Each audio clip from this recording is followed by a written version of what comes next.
Hey guys, welcome back to Matthew chapter 24. I'm so excited to read through this one and see what the Lord has for us. Let's jump straight into it, and I hope it'll be great. Okay. Jesus left the temple area and was going on his way when his disciples came up to point out the temple buildings to him. But he responded and said to them, "Do you not see all these things? Truly I say to you, not one stone here will be left upon another, which will not be torn down." As he was sitting on the Mount of Olives, the disciples came to him privately, saying, "Tell us, when will these things happen? And what will be the sign of your coming and of the end of the age?" And Jesus answered and said to them, "See to it that no one misleads you, for many will come in my name, saying, 'I am the Christ,' and they will mislead many people.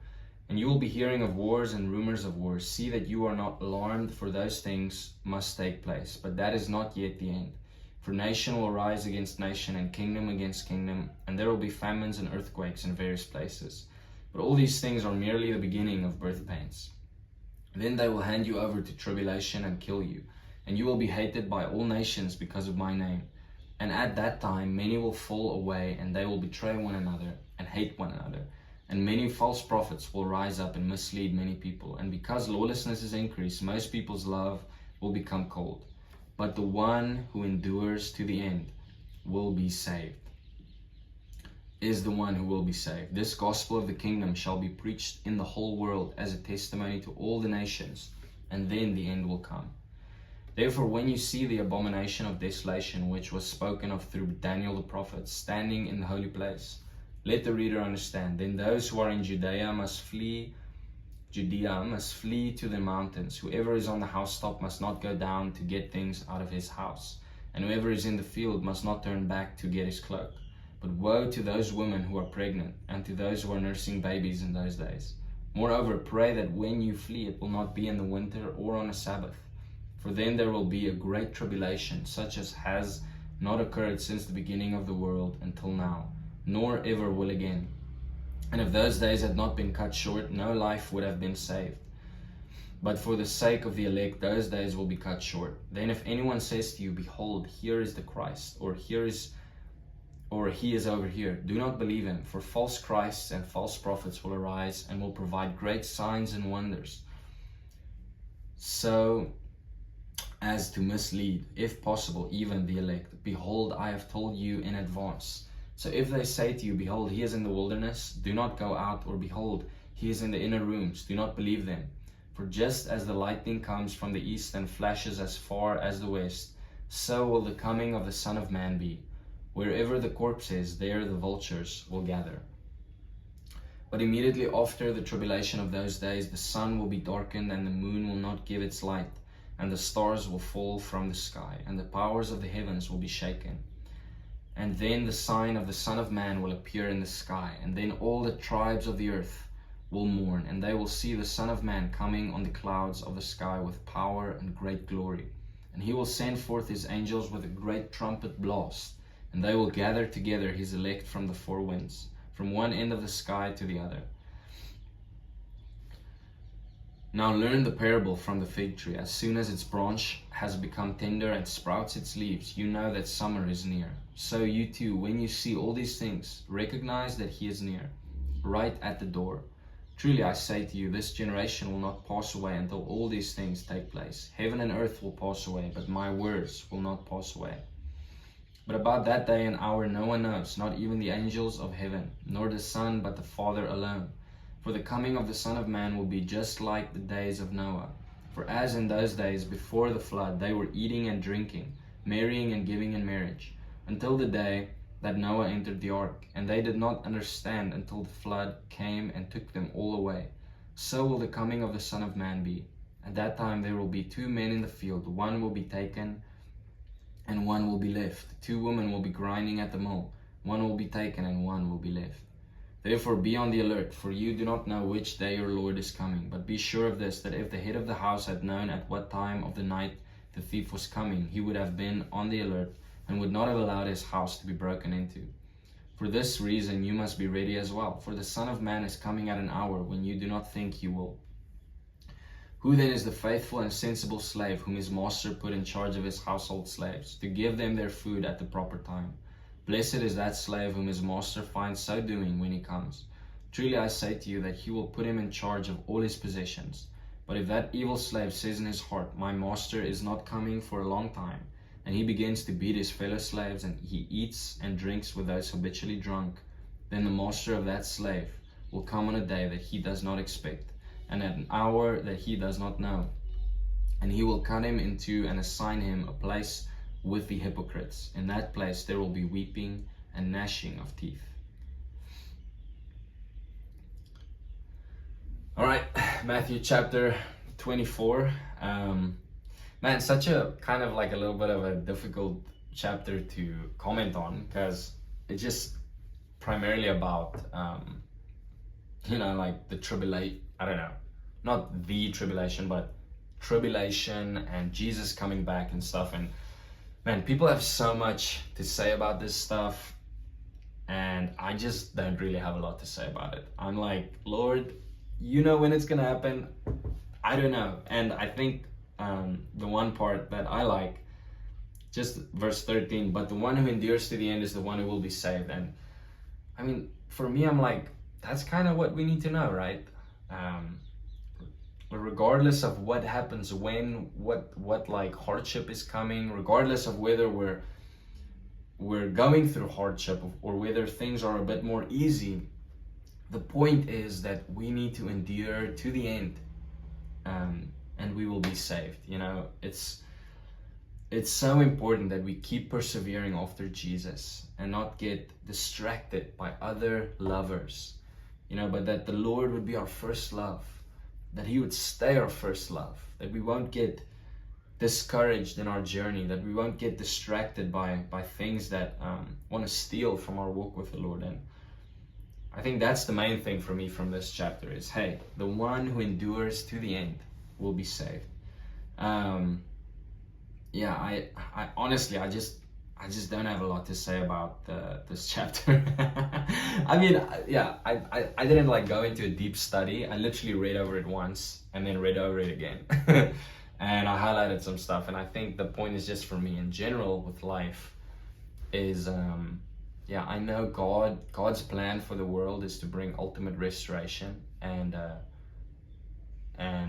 to,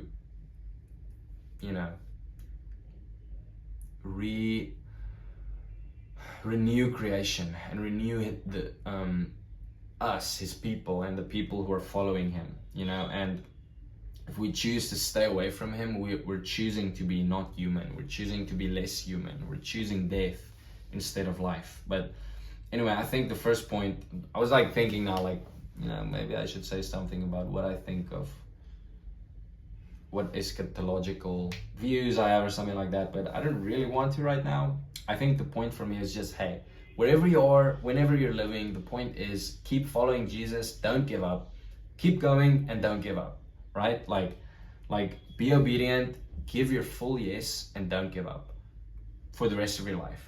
Do that and great, you'll do really well. There's this one guy, he's like, if you don't quit, you win. Just don't quit. Just keep going. All right. So important. So anyway, but something that's interesting is chapter 23 is all about the Lord rebuking the hypocrites, the Pharisees, right? And the first part, He says in this chapter, the disciples are like pointing out all the buildings, the beautiful temple buildings. And the Lord is saying, do you not see all these things?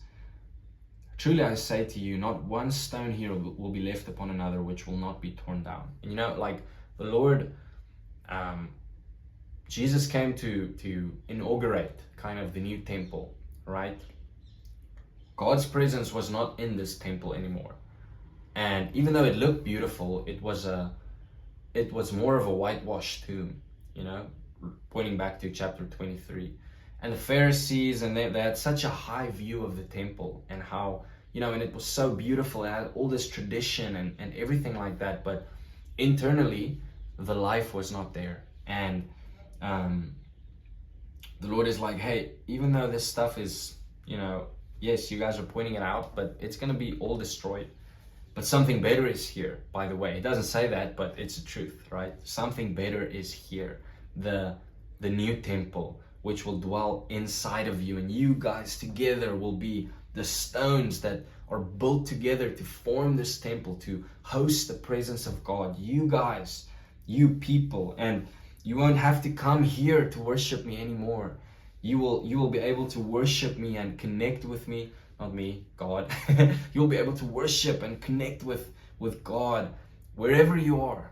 You know, you don't have to go to a certain place to connect with God. You can do it anywhere. And the great news, man, you don't even have to sacrifice anymore to prove yourself.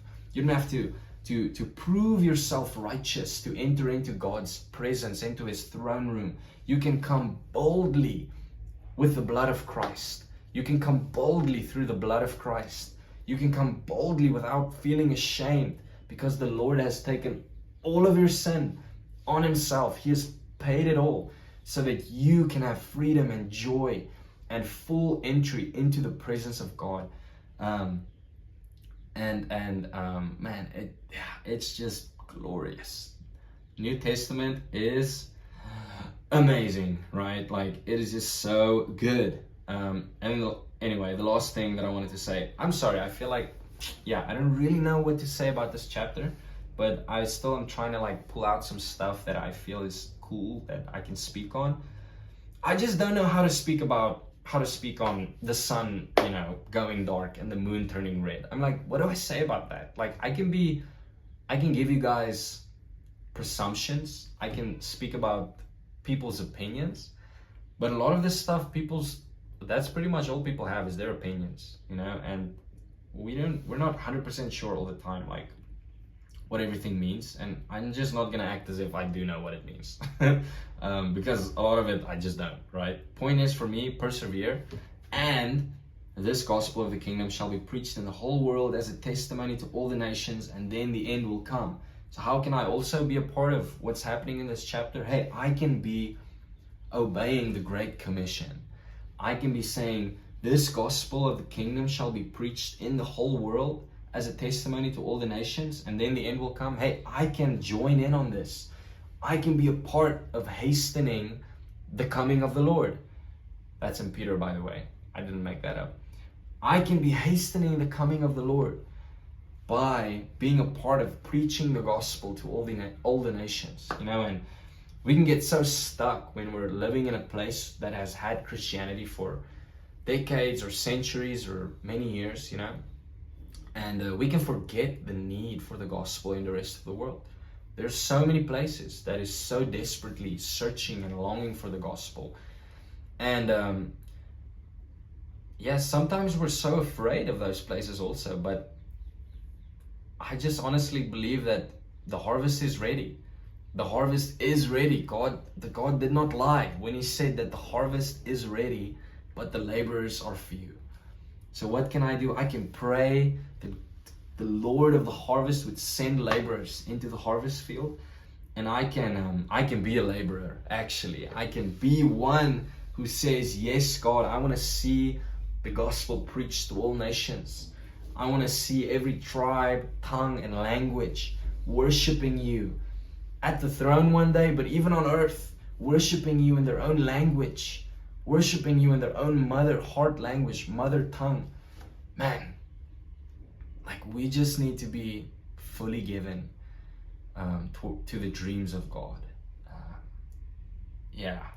Anyway, I was listening to something last night, and man, it just kind of, the guy was speaking about that, and it was really good. Anyway, his name is Dan Bauman.